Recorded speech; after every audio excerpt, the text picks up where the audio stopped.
हे guys, नमस्ते and welcome welcome back to my new vlog. तो कैसे हो आप सब? उम्मीद करती हूँ आप सभी बहुत ही बढ़िया होंगे, खुश होंगे, मज़े में होंगे। मैं भी यहाँ पर ठीक हूँ। तो वीडियो की स्टार्टिंग करने से पहले एक बिग अनाउंसमेंट मुझे आप सभी के साथ में करनी है। मेरे 30 के कंप्लीट होने वाले हैं। आप सबके प्यार, सपोर्ट और जितने भी बड़े हैं उन सबके आशीर्वाद की वजह से तो अनाउंसमेंट मुझे ये करनी है कि बहुत ही जल्दी मैं एक गिव अवे लेके आने वाली हूँ, जो शायद मैंने पहले कभी भी नहीं किया है। लेकिन इस बार मैं सोच रही हूँ कि चलो आप लोग इतना प्यार मुझे देते हैं, इतना अपने प्रीशियस टाइम में से टाइम निकाल के मेरे वीडियोस को आप देख रहे हैं, लाइक भी करते हैं, कमेंट्स भी करते हैं, तो एक छोटा सा दिवाली गिफ्ट तो आप लोगों के लिए भी बनता है, ठीक है। लेकिन उसके लिए कुछ आप लोगों को करना पड़ेगा। तो एक बहुत ही जल्दी मैं एक शॉर्ट वीडियो लेकर आऊँगी और उस शॉर्ट वीडियो के अंदर मैं आपके साथ में डिटेल शेयर करूँगी। तो बने रहिएगा। अब तक आपने मेरे चैनल को सब्सक्राइब नहीं किया तो बस फटाफट से चैनल को सब्सक्राइब कर देना, ताकि कोई भी इस चीज़ को मिस ना करें। तो चलिए करते हैं आज के वीडियो की शुरुआत। तो वीडियो की वैसे शुरुआत जो है वो काफ़ी मैंने लेट की है, रात की अभी 10:30 का कुछ टाइम हो रहा था और मैं बस सोने ही जा रही थी, लेकिन कुछ एक आध काम मुझे और याद आ गया। मैंने कहा वो करके फिर ही सोती हूँ। तो जैसे कि भी आजकल दिवाली की सफाइयाँ चल रही है, जोरों शोरों से मैं भी कर रही हूँ। लेकिन होता क्या है कि जब हम घर के कामों में ना इतने ज़्यादा बिजी हो जाते हैं तो हम अपने खुद पर ध्यान नहीं देते हैं।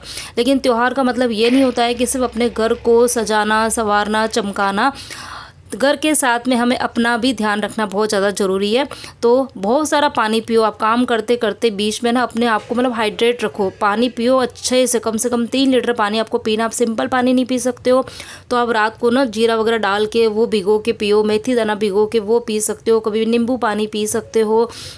मतलब कैसे भी करके आपको पानी पीना, अपनी बॉडी को हाइड्रेट रखना है। जितनी ज़्यादा आपकी बॉडी हाइड्रेट रहेगी, और वैसे भी अभी देखो ना ठंडी आने ही वाली है, तो जब स्टार्टिंग होती है ना उसी टाइम पे यदि हम ध्यान रख लेना तो फिर हमारी स्किन जो है ना वो ख़राब नहीं होती है सर्दी में। तो और हाँ, एक चीज़ और, एक फेस पैक जो है वो आपके साथ में मैं शेयर करूँगी। कुछ चीज़ आज आपके साथ में अभी मैंने वीडियो में बताई है। अभी तो खैर वीडियो काफ़ी आगे बढ़ गया है। मैं आपसे सुबह मिल रही हूँ नेक्स्ट डे मॉर्निंग, लेकिन हाँ क्या करा था रात को वो आपको बता देती हूँ। मैंने 2 कटोरी मसूर ली थी, मसूर की जो दाल होती है ना, लाल दाल, वो ली थी। और उसके अंदर मैंने आधी कटोरी चावल लिया था और उन दोनों को मैंने 2 3 4 पानी से धोया था। अच्छे से धोना है, ताकि उसके ऊपर कोई भी पॉलिश हो, कुछ भी गंदगी हो, वो सब कुछ निकलनी ज़रूरी है। तो जब तक आपका पानी जो है वो एकदम क्लीन नहीं हो जाता तब तक आप उसको धोना है। और धोने के बाद में फिर उसका सारा पानी जब अच्छे से निकल गया तो फिर मैंने उसको पूरी रात के लिए बाहर सूखने के लिए छोड़ दिया था। धूप में नहीं सुखाना है आपको, पंखे के नीचे ही सुखाना है, मतलब छाया में सुखाना है, धूप में नहीं सुखाना है। अब इसके आगे की जो प्रोसेस रहेगी वो आपको अगले वीडियो में देखने मिलेगी। अभी यहाँ पर मैं क्या कर रही हूँ, सुबह का टाइम हो रहा है, कितनी बज रही है, 9:30 बजे का टाइम हो रहा है। मॉर्निंग के मेरे जितने भी काम थे वो सारे मैंने कर दिए हैं। आजकल वो सब चीज़ें मैं आपके साथ में शेयर नहीं कर पा रही हूँ, क्योंकि वही है कि दिवाली, मतलब टारगेट मेरा यही है कि दिवाली आने के 10 दिन पहले मेरे घर के सारे काम हो जाए। तो बस घर के जो रूटीन वाले काम हैं उनको तो मैं फटाफट जैसे तैसे निपटा रही हूँ। और खाना जो है वो भी मतलब ये कि रात को थोड़ी बहुत तैयारी कर देती हूँ। तो सुबह सुबह बच्चों का टिफ़िन बनता है ना, टिफ़िन बनता है, उनके बच्चों के जाने के तुरंत बाद में मैं लंच की तैयारी कर देती हूँ। और दिन को जब मैं चाय पीने के लिए जाती हूँ ना तो फिर डिनर की तैयारी उस टाइम पे कर लेती हूँ। तो कुछ इस तरीके से मेरे काम चल रहे हैं। अब मैंने जो अपनी वार्डरोब का एक पोर्शन जो था वो तो क्लीन कर दिया था और आप लोगों के साथ में शेयर कर दिया। अब बारी आती है ऊपर वाले जो कैबिनेट्स है उनको साफ़ करने की। अब ये ऊपर वाला जो कैबिनेट है ना, जो अभी हाल फिलहाल में मैंने हाथ में पकड़ा हुआ है ना, वैसे मतलब इन सब में हाइड्रोलिक लगा हुआ है। लेकिन अगर हाइड्रोलिक सही है तब तक तो ठीक है, लेकिन अगर वो ख़राब हो जाता है ना तो सही में इतनी दिक्कत आती है ना। मतलब मैं खुद जान रही हूँ कि मैंने किस तरीके से इस वाले कैबिनेट को साफ़ किया, क्योंकि पूरा भरा हुआ था, पूरा सारा सामान भरा हुआ था। और घर पे भी कोई भी नहीं है कि मैं उनको बोलूँ कि भाई मेरे हाथ से सामान ले लो और नीचे रख दो। तो जब मैं ऊपर चढ़ी थी ना तभी मैंने जो भी क्लीनिंग के लिए मुझे चीज़ें चाहिए थी, एक ड्राई डस्टर चाहिए था, साथ में एक गीला पोछा चाहिए था, DIY क्लीनर चाहिए था, झाड़ू चाहिए था, तो वो सब कुछ मैं मतलब पास में लेके ही ऊपर चढ़ी, ताकि बार बार मुझे ऊपर नीचे नहीं उतरना पड़े। और अभी सफाइयाँ चल रही है, डस्ट उड़ती है, तो उसकी वजह से थोड़ा सा मुझे जुकाम भी हो रहा है, आपको आवाज़ से पता भी चल रहा होगा। तो ऊपर वाले कैबिनेट को मैंने अच्छे से क्लीन कर दिया। और अब बारी आती है जो भी सामान निकले हैं उनको एक बार मैं चेक करूँगी। और उसके पहले एक बहुत ही मतलब मेमोरेबल चीज़ है, मेरे दिल के बड़ी करीब है, आप लोगों के साथ शेयर करूँगी, देखना ज़रूर। और खैर आप देखोगे तो आपको पता चल जाएगा, मुझे डिटेल में कुछ बताने की ज़रूरत नहीं पड़ेगी।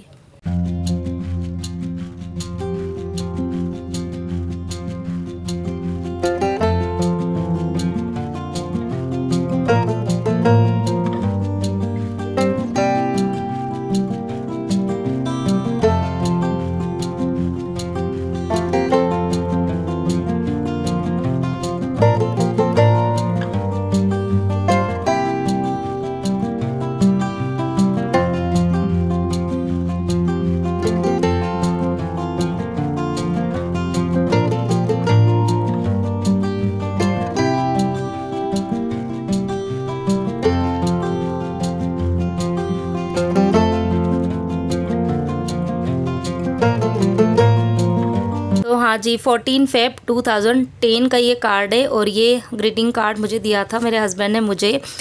2009 में मेरी शादी हुई थी और 2010 में जो फर्स्ट वैलेंटाइन डे था उस दिन मुझे उन्होंने ये कार्ड दिया था। तो ये मतलब बहुत ही ज़्यादा मेरे दिल के करीब है, इतना प्यारा कार्ड था ये वाला और इसको मैंने मतलब संभाल के रखा हुआ है। और भी चीज़ें, ऐसा नहीं, छोटी मोटी और भी चीज़ें हैं जिनको मैंने रखी हुई है। तो अभी हाँ, और एक ये वाला पर्स है, ये मतलब अभी हो गया इसको 3-4 साल या 5 साल, कोविड से जस्ट पहले इनकी कोई बिज़नेस ट्रिप थी, जयपुर गए थे ये। तो मैंने उनको बोला था आप ना कुछ लेके आना मेरे लिए, तो 2 पर्स लेकर आए थे ये। एक छोटा लेके आए थे, वो तो मैंने यूज़ में ले लिया, तो ये बड़ा वाला यूज़ में नहीं लिया था, तो इसको भी अब मैं यूज़ में ले लूँगी। और ये वाला बैंगल बॉक्स है, ये मेरी शादी का है, मतलब ससुराल की तरफ से जो आता है ना गिफ्ट, वो ये है। और इसमें जो आपको 2 चूड़े दिख रहे होंगे, आगे वाला जो चूड़ा है ये मैंने अपनी शादी में पहना था और उसके जस्ट पीछे वाला जो चूड़ा है ना, वो जब शादी करके जब मैं यहाँ मुंबई में आई थी ना, तो मेरी एक फ्रेंड बनी थी फर्स्ट टाइम, तो पहली फ्रेंड थी मेरी, अभी भी है वो, तो उसने मुझे गिफ्ट दिया था। तो जो मतलब होता है ना, कुछ चीज़ें जो आपके साथ में पहली बार हो रही है और आप मतलब बड़ी खुशी मिलती है उनको, आप मतलब जब भी आप देखते हो ना तो आपके चेहरे पे एक स्माइल आती है, आप उसको देखते हो, मतलब अच्छा लगता है। तो उन चीज़ों को फिर मैं ना थोड़ा सा संभाल के रखती हूँ। तो बस कुछ चीज़ें थी जो आपके साथ शेयर करनी थी, कर दी। और इसके अलावा और मतलब बहुत सारे फ़ोटोज़ वगैरह, बहुत सारी चीज़ें थी। अब ये कि एक वीडियो में मैं सब कुछ नहीं बता सकती हूँ।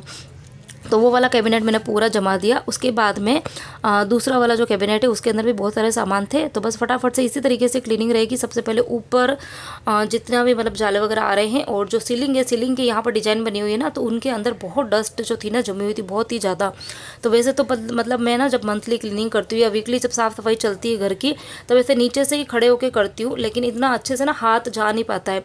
अभी क्या मैंने लेडर लगाया हुआ है, तो लेडर की वजह से मतलब मुझे अच्छे से दिख रहा था कि कहाँ पर डस्ट जमी हुई है, तो मैंने बहुत अच्छे से साफ़ किया। और क्लीनिंग का तरीका मेरा यही रहता है कि पहले ड्राई डस्टर घुमाती हूँ, उसके बाद में गीला पोछा, एक बाल्टी में मैंने पानी रखा हुआ है तो उसमें धोती जाती हूँ, और फिर वो पोछा रहता है। मतलब पोछा क्या है, वो साफ़ कपड़ा ही है, ना मैंने पोछा दे रखा है, लेकिन वो साफ़ कपड़ा ही है स्पेशल। मतलब अभी मैंने क्लीनिंग के लिए निकाला, इस रूम की क्लीनिंग करके वो फेंक दूँगी, फिर जब मैं दूसरे रूम में जाऊँगी तो फिर दूसरा कपड़ा निकालूंगी, इस तरीके से। क्योंकि बार बार अगर गंदा गंदा कपड़ा ही हम घुमाते जाएंगे ना, तो फिर फर्नीचर साफ़ नहीं होते। और फिर लास्ट में जो DIY क्लीनर है उससे पोंछ देती हूँ। अब उसके बाद में जो मैंने वार्डरोब ऑर्गेनाइजेशन का वीडियो बनाया था, तो उसके अंदर मैंने आपको बताया था कि मैं अपनी जो साड़ियाँ होती है, पेटीकोट होते हैं, ब्लाउज होते हैं, एसेसरीज़ होती है, उनको कैसे रखती हूँ, वो तो मैंने आपको बता दिया। लेकिन अब जो मेरी वेस्टर्न ड्रेसेस होती है, जो मेरी कुर्ती होती है, लेगिंग्स होते हैं, रूटीन के जो कपड़े होते हैं, नाइट वेयर्स होते हैं, उनको कैसे क्या रखती हूँ। तो जो मेरे डेली के जो सब्सक्राइबर है, मेरी फ्रेंड्स है, उनको तो पता होगा, क्योंकि जब भी मैं क्लीनिंग करती हूँ तो उनके साथ शेयर करती हूँ। लेकिन जो फर्स्ट टाइम वीडियो वॉच कर रहे हैं तो उनको नहीं पता है कि कैसे क्या करती हूँ। तो ये देखो बड़ा वाला जो ऑर्गेनाइज़र है, इसके अंदर मैं अपने जितने भी जो कुर्ती सेट होते हैं ना, जिसमें प्लाजो है या फिर जो पैंट आता है और दुपट्टा होता है, तो पूरा सेट जो है वो सारे मैं इसके अंदर रखती हूँ। और अभी जो मैंने आपको बताया वो कुछ लेगिंग्स और प्लाजो हैं। तो जब भी साल में ऑनलाइन ये लगती है ना, सेल लगती है, जैसे कि मिंत्रा पे है, एजियो पे है, तो जब सेल लगती है ना, तो उस टाइम पर मैं जो रूटीन वाले जो लेगिंग्स के कलर्स होते हैं ना, लेगिंग्स और प्लाजो के, वाइट हो गया, ब्लैक हो गया, रेड हो गया, महरून हो गया, येलो हो गया, जो कि फ्रिक्वेंटली मतलब हम पहनते ही रहते हैं, तो जब सेल लगती है तो कैसा होता है, कभी 40%, कभी 30% ऐसी डिस्काउंट होता है। तो उस डिस्काउंट रेट में फिर मैं ये एक्स्ट्रा मतलब एक एक जोड़ी है ना लेके रख लेती हूँ। तो वही मैं भी आपको बता रही थी।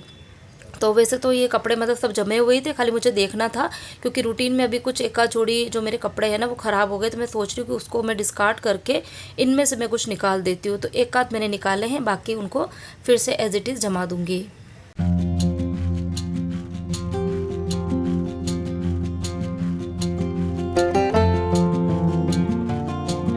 और फिर कोई ना कोई मुझे ये पूछेगा कि आपने श्रद्धा ये ऑर्गेनाइज़र कहाँ से लिए हैं। तो ये ऑर्गेनाइज़र मैंने मीशो से मंगाए थे, 3 का पूरा सेट आया था, बहुत ही रिजनेबल रेट में मिल जाते हैं। और अभी तो मीशो पर एक महा सेल चल रही है, तो आप जो है वो परचेज़ कर सकते हैं। लिंक अगर मुझे मिलेगा तो मैं डिस्क्रिप्शन बॉक्स में दे दूँगी। अच्छा, मैं जब भी कोई चीज़ शेयर करती हूँ ना, तो मैं लिंक के बारे में आपको बोलती हूँ, क्योंकि देखो ना, एक तरह की चीज़ें बहुत सारे डिस्ट्रीब्यूटर सेल कर रहे होते हैं और फिर सबकी अलग अलग क्वालिटी रहती है। मैंने जो चीज़ें खरीदी ना, मैं सिर्फ उनकी बात करती हूँ, मैं दूसरों की बात नहीं करती हूँ। अगर आप डायरेक्ट मीशो पे जाके चीज़ देखेंगे तो क्या पता आप कौन से डिस्ट्रीब्यूटर से चीज़ ले रहे हो, मुझे नहीं पता, फिर आपकी ख़राब हो जाएगी, तो फिर आपको ऐसा लगेगा कि मैं सही रिव्यू नहीं दे रही हूँ। तो इसलिए मैं बोलती हूँ कि जो चीज़ें मैंने परचेज़ करी उसी का लिंक मैं डिस्क्रिप्शन बॉक्स में देती हूँ। तो अगर वो जेन्युइन है, अच्छा है, तो वो मैं आपके साथ शेयर करती हूँ, तो आप वहाँ जाके क्लिक करेंगे तो आपको भी बेटर चीज़ मिल पाएगी।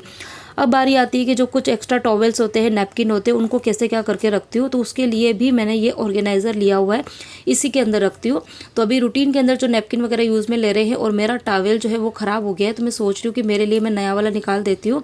और जो रूटीन के नैपकिन है उसमें से 2 नैपकिन थोड़े से डल हो गए हैं, तो उनको मैं फिर एज अ डस्टर के जैसे काम में लेती हूँ, फेंकती नहीं उनको मैं। और फिर मैंने 2 नैपकिन नए निकाल दिए, तो टॉवल निकाल दिया है, 2 नैपकिन निकाल दिए और बाकी के जो है उनको मैं फिर से इस ऑर्गेनाइज़र के अंदर अरेंज कर दूँगी। तो यहाँ पर मतलब मैं आपको एक यही चीज़ बोलना चाहूँगी कि आपकी अलमीरा चाहे छोटी हो चाहे बड़ी हो, उससे कोई फ़र्क नहीं पड़ता है। आप अपनी अलमीरा में जो भी चीज़ें रखते हो, कोशिश कीजिए कि उनको आप सेग्रीगेट करके रखो, अलग अलग करके रखो। उनके लिए आप ऑर्गेनाइज़र या तो परचेज़ करो या फिर आप खुद DIY भी कर सकते हो। और कैसे करोगे वो मैं आपको आगे वीडियो में भी बताऊंगी कि किस तरीके से आप कर सकते हो। अब बारी आती है कि बहुत सारे हमारे पास में डॉक्यूमेंट्स होते हैं, हम मतलब हमारे भी हैं, बच्चों के भी हैं। तो देखो, बच्चों के जो ये डॉक्यूमेंट्स होते हैं, जो इनके रिज़ल्ट होते हैं, सर्टिफिकेट होते हैं, तो यही है कि कोई आपको महंगी महंगी चीज़ें परचेज़ करने की ज़रूरत नहीं है। 18 से 20 रुपए में इस तरीके के फ़ोल्डर DMart में मिल जाते हैं, मैं लेके आई हूँ।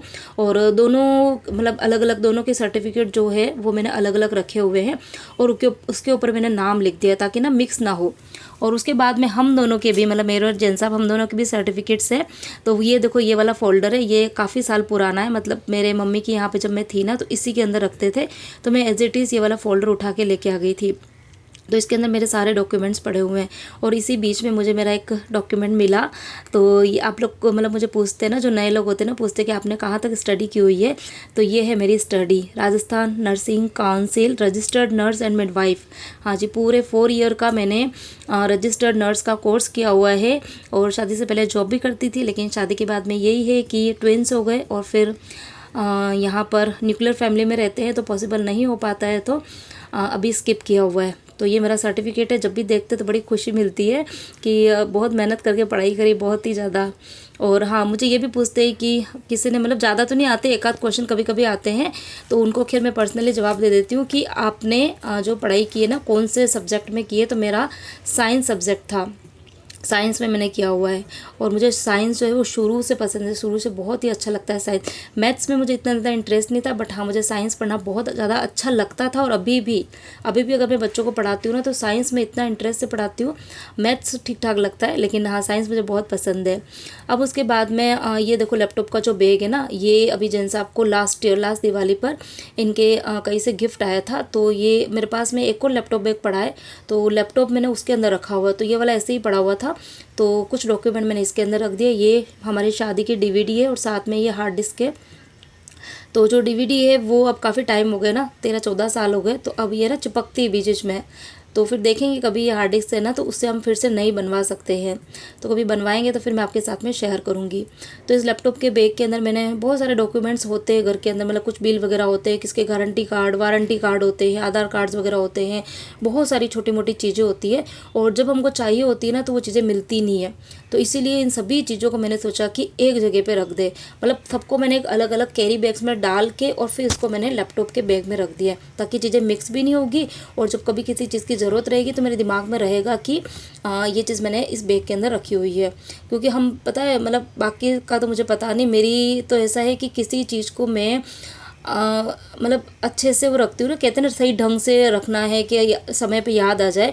लेकिन मैं इतना ढंग से रख देती हूँ कि मुझे याद नहीं आता है। तो इसीलिए, और पता नहीं ये एज के अकॉर्डिंग धीरे धीरे होता है, सबके साथ में होता होगा शायद। तो इसीलिए पता है, अब मैं कोशिश करती हूँ कि इस तरीके से चीज़ें रखूँ कि याद आ जाए, मतलब। तो हाँ, यही चीज़ थी। और अब हाँ, अभी जैसे कुछ देर पहले मैं कह रही थी ना कि ज़रूरी नहीं है कि आप महंगे महंगे ऑर्गेनाइज़र परचेज़ करो, आप घर पे भी बना सकते हो। तो ये देखो, एक मेरे पास में कार्ड बॉक्स पड़ा हुआ था, इंडस वाले की मैंने ना स्टेनलेस स्टील की कढ़ाई मंगाई थी। तो ये जो कार्ड बॉक्स था वो इतना अच्छा, इतना मजबूत है, कुछ भी करने की ज़रूरत नहीं है। खाली इसके ऊपर के जो वो थे ना, उसको मैंने अंदर की तरफ फोल्ड कर दिए, तो उससे इसका जो मतलब थी ना क्वालिटी और भी ज़्यादा अच्छी हो गई, और भी ज़्यादा मजबूत हो गया, मतलब। और उसके बाद में ये वाली जो देखो बास्केट है ना, ये मैंने पहले जो वीडियो आपके साथ शेयर किया था वार्डरोब ऑर्गेनाइज़र का, तब ये बास्केट मैंने इस पास वाली अलमारी के अंदर रखी हुई थी। लेकिन हो क्या रहा था कि काफ़ी ना बहुत बड़ी शेल्फ़ है वो, और उसकी हाइट बहुत ज़्यादा है, और मैंने वहाँ पर सिर्फ ये ना ये 4 बास्केट रखी थी, तो उसकी वजह से वो पूरा कैबिनेट मेरा ख़राब हो रहा था। तो इसलिए मैंने सोचा कि ये कार्ड बॉक्स रख देती हूँ। और इस तरीके के ये जो पार्टीशन वाले होते हैं ना, ये आपको मीशो पे भी बहुत मिल जाएंगे। अभी हाल फिलहाल में मेरे पास में था नहीं कुछ भी, तो मैंने ये कार्ड बॉक्स रख दिया। और यहाँ पर मेरी ये 3 जो क्या बोलते हैं ना बास्केट थी, वो बहुत ही अच्छे से आ गई। और जो जेंट्स आपके जो कपड़े वगैरह रहते हैं, शर्ट हो गए, पैंट हो गए, ट्राउजर्स हो गए, तो वो मैंने सारे शिफ्ट कर दिए पास वाली अलमीरा में। अब यहाँ पर मैंने ये 4 और ऑर्गेनाइज़र रखे हुए हैं। ये मैंने अमेज़ोन से परचेज़ किए थे, इनका भी लिंक मिलेगा तो मैं आपको दे दूँगी। और इसके अंदर मैंने रूटीन के, देखो एक तरफ मैंने अपनी सारी कुर्ती रखी है, एक तरफ मैंने अपने सारे नाइट वेयर रखे हुए हैं, और यहाँ पर देखो नीचे की तरफ मैंने 4 मेरी जीन्स है वो रखी, क्योंकि वो मैं कभी कभार पहनती हूँ तो मैंने नीचे रखी। और ऊपर की तरफ मैंने लेगिंग्स और प्लाजो रखे हैं। और मंदिर जाती हूँ तो कुछ 2-3 दुपट्टे हैं मेरे फिक्स, वही मैं पहन के जाती हूँ, तो वो मैंने यहाँ बास्केट में रख दिए। तो कुछ इस तरीके से मैंने अपनी पूरी ही अलमीरा जो है उसको फाइनली क्लीन कर दिया है और अच्छे से ऑर्गेनाइज भी कर दिया है। 2 पार्ट्स में मैंने वीडियो बनाया था ताकि कोई भी चीज़ स्किप ना हो, और हर छोटी बड़ी चीज़ को मैं किस तरीके से रखती हूँ तो वो आपको अच्छे से समझ में आ जाए। तो और बेडशीट मैंने बिछा रखी थी पुरानी वाली, तो उसको मैंने हटा दिए क्योंकि ऊपर ऊपर से सारी मेरी क्लीनिंग हो गई। और अब बारी आती है बेड को अंदर से क्लीन करने की। और मैट्रेस जो है ये तो मेरा लास्ट मंथ ही आया था, न्यू मैट्रेस है, तो इसको मुझे साफ़ करने की ज़रूरत नहीं है। यदि आपका मैट्रेस पुराना है और यदि मैट्रेस के ऊपर खटमल वगैरह कुछ हो रहे हैं, तो इसके ऊपर भी मैंने एक डेडिकेटेड वीडियो पूरा बना के रखा हुआ है। तो अगर किसी को चाहिए तो मुझे बोलना, तो मैं आपको लिंक दे दूँगी। तो इसके जस्ट बाद का जो वीडियो रहेगा आगे का जो, वो मैं आपको नेक्स्ट वीडियो में शेयर करूँगी। और जो फेस पैक बनाने वाली हूँ मैजिकल फेस पैक, वो भी मैं आपको नेक्स्ट वीडियो में शेयर करूँगी। तो बने रहिएगा, बहुत ही अच्छी अच्छी चीज़ें जो है वो आपको देखने मिल रही होगी। अच्छा, कुछ लोग सोच रहे होंगे कि यार ऐसा क्या है सफाई में, ये तो हम भी करते हैं। तो मेरा इंटेंशन आप लोगों को सफाई करना सिखाना नहीं है, मेरा इंटेंशन है आप सभी को मोटिवेट करना। क्योंकि कई बार जब मैं भी डीमोटिवेट होती हूँ ना, तो मैं भी कुछ वीडियो देख लेती हूँ तो मुझे भी अच्छा लगता है। तो यही मेरा इंटेंशन है। तो बस इस वीडियो को करते हैं यहीं पर एंड। अच्छा लगा हो वीडियो तो वीडियो को लाइक कर देना, शेयर कर देना, चैनल पर नए हैं तो चैनल को सब्सक्राइब करना। Bye bye.